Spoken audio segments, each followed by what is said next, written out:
Hey family, this week's episode is close to my heart. We're unlearning, undoing, unmasking. We're breaking the stereotypes that try to tell us who we are.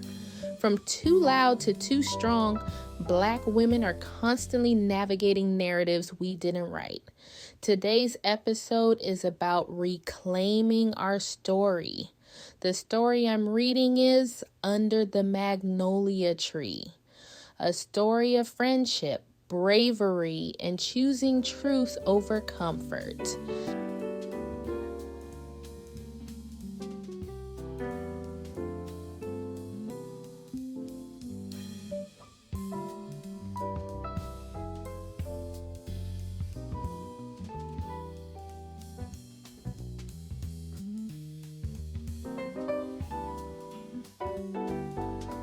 The magnolia tree stood as the only witness to our impossible friendship.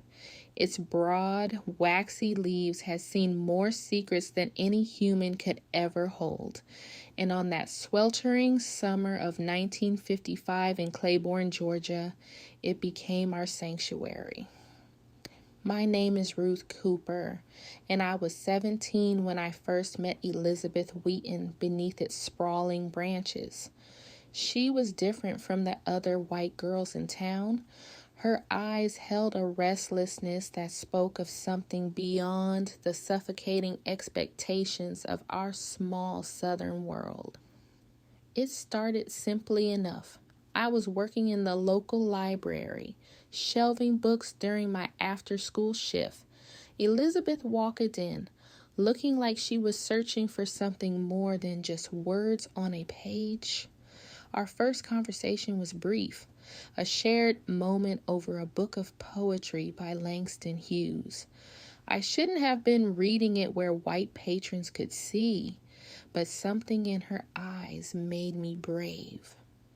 "You like Hughes?" she asked, her voice soft enough that no one else could hear. I hesitated.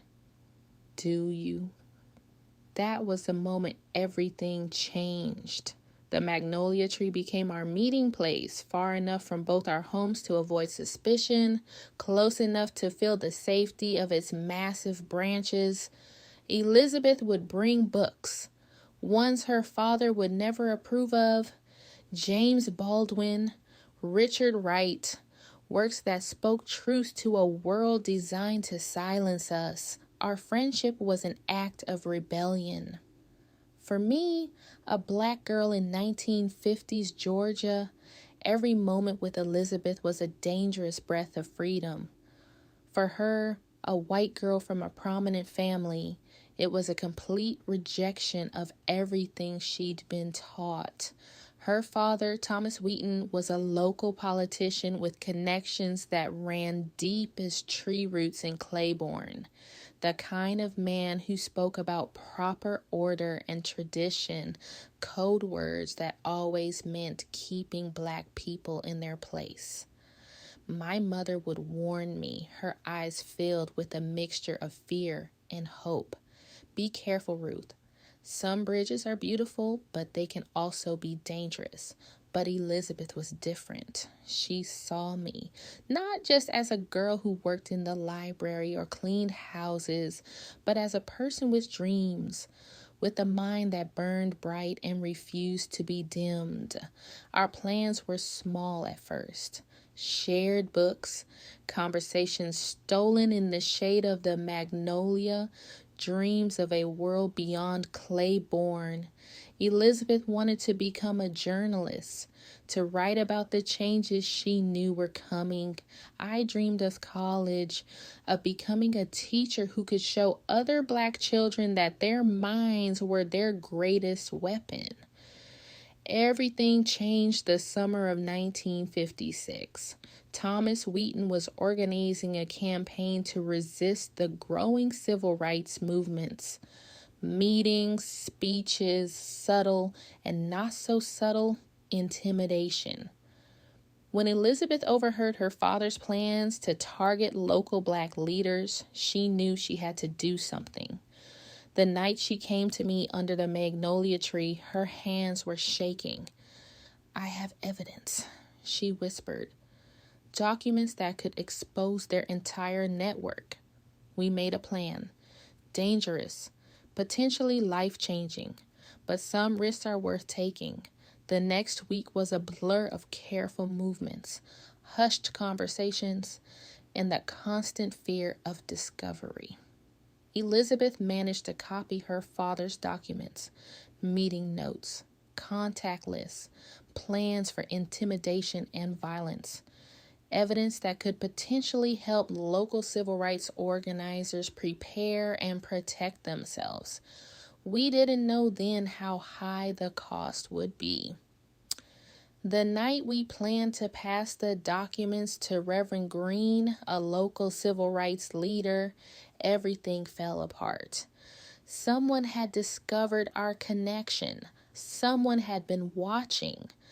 The burning cross came that night, not on my family's property, but on Elizabeth's front lawn. A message, a warning. Her father's rage was immediate.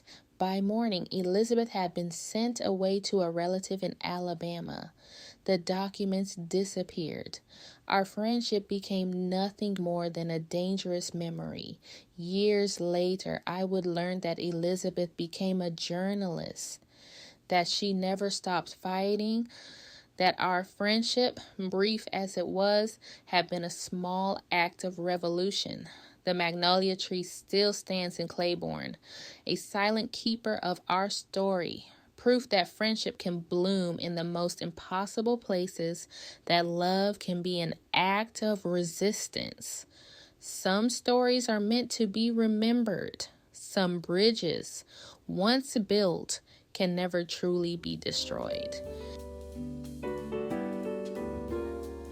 Elizabeth and Ruth showed us that resistance sometimes looks like friendship, like telling the truth even when it costs everything.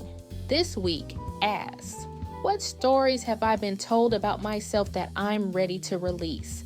And who's standing with me under my magnolia tree? Whispers from the Diaspora is available now. Link in bio. Join me for the final episode. For freedom.